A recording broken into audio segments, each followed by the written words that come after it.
In today's Neville Goddard conversation, we revisit some aspects from his book, Feeling is the Secret. Now, I've already done a discussion this year on this book, and today I want to build upon last Sunday's video, where we discussed capturing the feeling of ecstatic through the suggestion, "Isn't it wonderful?" Let's start with the following quote. He says, "Never entertain an undesirable feeling, nor think sympathetically about wrong in any shape or form. Do not dwell on the imperfection of yourself or others. To do so is to impress the subconscious with these limitations. What you do not want done unto you, do not feel that it is done unto you or another. This is the whole law of a full and happy life. Everything else is commentary." So I'm away this week in California as the feeling of ecstasy inspired me to book a flight a few weeks ago, as body moves automatically by law, inspired from the feeling.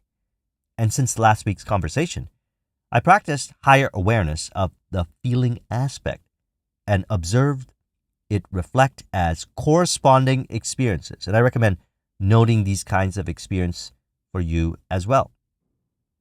People who connect with me share the same feeling and even talk about the same things related to that feeling. And as I adjust that feeling, or we could say, tune the feeling within, so do they continue to reflect on that tuning of feeling. For example, I wanted some new gym shoes, and the feeling of ecstatic introduced me to the LeBron 20s. I tried on a bunch of shoes. None of them matched, but the feeling was there with those ones. And even the woman at Foot Locker matched the feeling. We were talking for like 30 minutes about lucid dreaming experiences, and she subscribed to my channel. All by being aware of and encouraging the feeling, remaining in the desired feeling. All these things happen automatically. So I definitely recommend remaining in the ecstatic state. I'll link to last week's video where I discuss it. You'll see then an ecstatic-based bridge of incidents on the journey to realizing your visions, enjoying both the journey and the destination at the same time. And so when it comes to the feeling, when relating with others, we really can adjust the feeling within, and they reflect accordingly. Otherwise, we may see them as the cause rather than accepting that the cause is within. As he says, consciousness is the cause as well as the substance of the entire world. So it is to consciousness that we must turn if we would discover the secret of creation. Now, the thoughts also seem to be in sync with the feeling. And so I find that we can do this with thinking, and we can also do this with feeling, and even at the same time, as he says here. Think feelingly only of the state you desire to realize, feeling the reality of the state sought, and living and acting on that conviction is the way of all seeming miracles. All changes of expression are brought about through a change of feeling. A change of feeling is a change of destiny. All creation occurs in the domain of the subconscious. What you must acquire then is a reflective control of the operations of the subconscious. That is, control of your ideas and feelings. And since we're focusing on the feeling of our desired state today, it is how we feel inside that we experience corresponding with others to whom we interact with. And I believe it's important to remind ourselves of this phenomena often till it becomes habit. Many years of consulting, sales, and public speaking also help bring awareness to the cause of the inner feeling and how others relate to the inner feeling. They show up that way and match the state we occupy, and we know by feeling, as he says here. Be careful of your moods and feelings, for there is an unbroken connection between your feelings and your visible world. So we want to remind ourselves of this often, in case we forget as we engage with the day-to-day life. That is, if we want to consciously direct the power to a desired outcome. I like to remain aware of what I'm thinking and feeling so I know my state of consciousness. As so when he says here, what you must acquire then is a reflective control on the operations of the subconscious, that is, control of your ideas and feelings. And so how do we control our ideas and feelings? Pure awareness, which is your true essence, from which we remain in observation of thought and feeling. This allows us to observe what state we are in and what state we would enter into if we identify with something to this world in a way that it would relate to undesirable, another undesirable state, for example. Thus then, entering into another state through this assigning of power within. And I found that this conscious practice allows us to, as he says, control our ideas and feelings in a way which is not really controlling them, but rather observing what we may start thinking feelingly too. So we can do this to enter into a state of consciousness, as well as observe what state of consciousness we are in now. Whatever state is dominant throughout the day becomes the dwelling place. And the subconscious automatically expresses it, as he says. The subconscious never fails to express that which has been impressed upon it. The moment it receives an impression, it begins to work out the ways of its expression.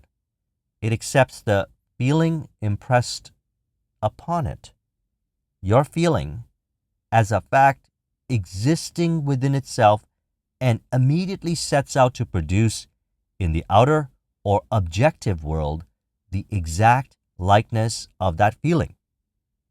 And this is apparent.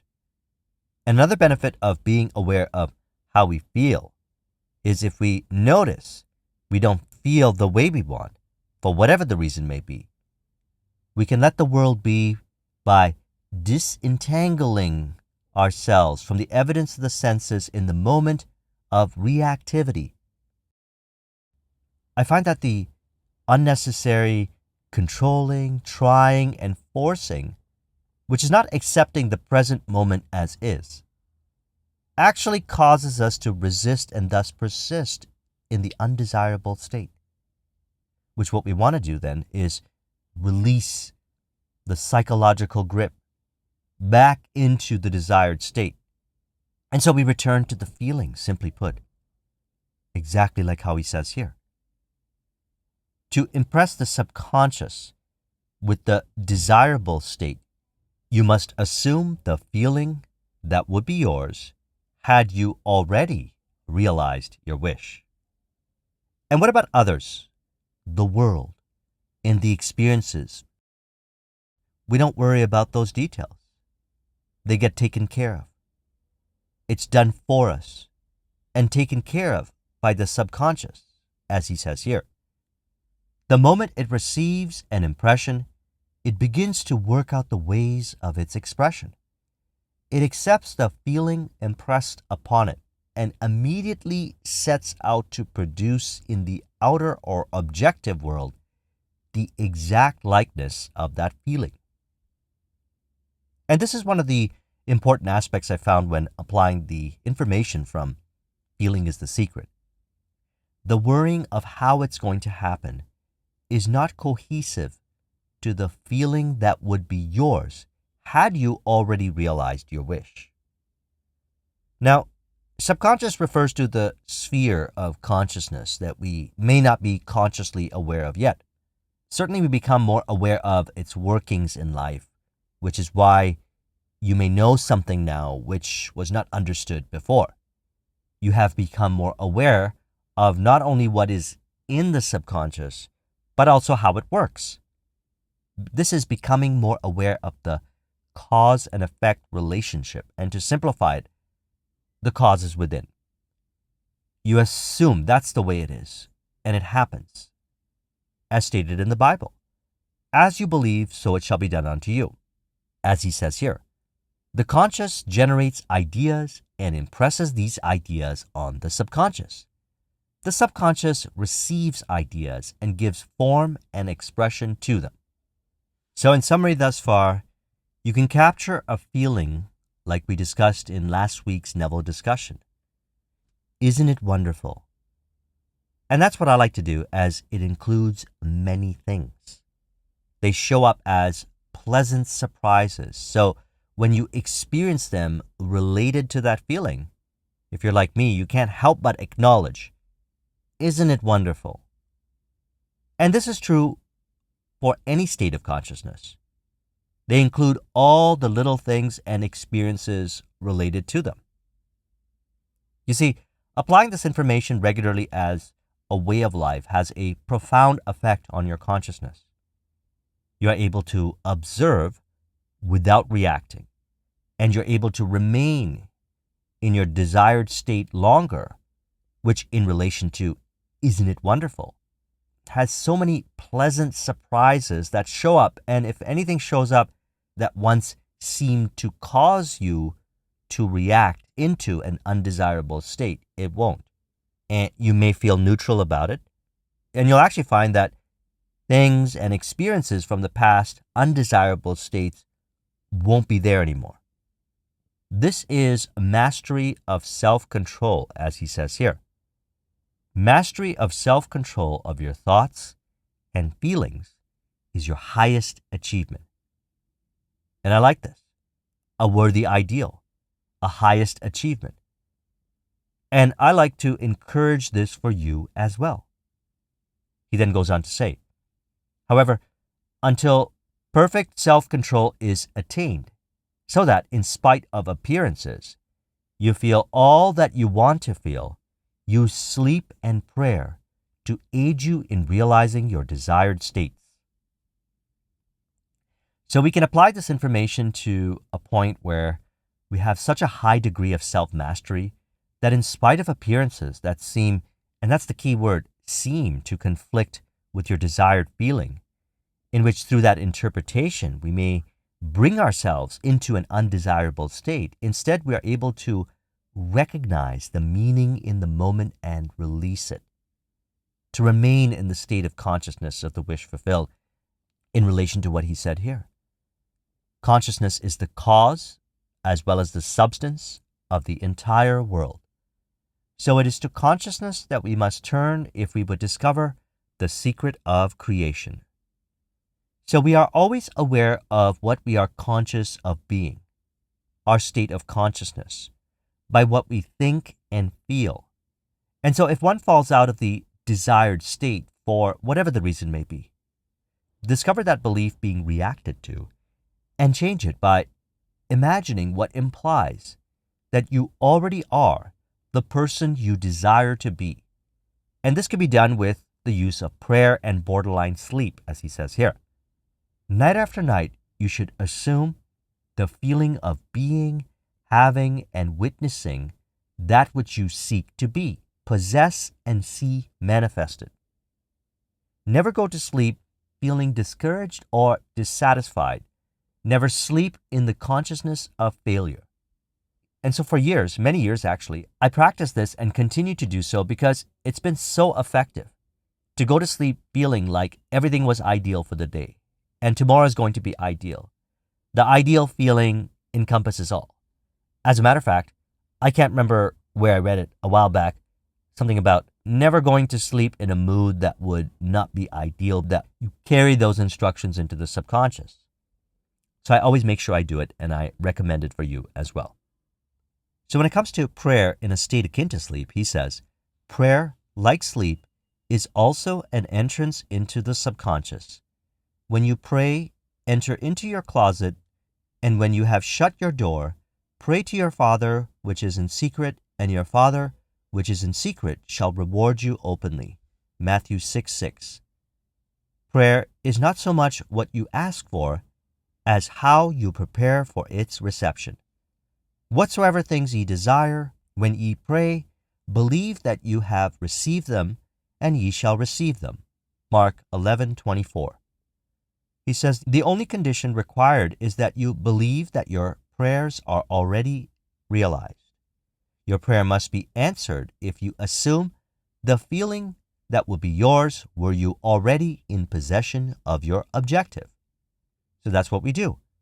We captured the feeling of what it would be like if we were already in possession of what we desire.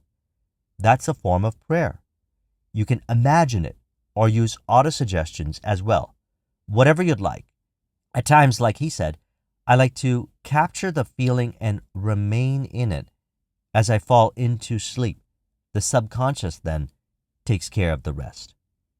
So I trust you found this video to be helpful. Let's go ahead and conclude this with an autosuggestion to further encourage. You can say, I am aware of how I feel, and I easily remain in my ideal feeling in which everything feels natural and complete, where I know I already have everything. As I observe each day, everything that I desire reveals itself, done for me, wherever I go, in an effortless, flow-based way, in the spirit of harmony with all. If you would like a copy of this mind map, the link is in the description. Thank you very much for watching. I'll talk with you soon. Take care.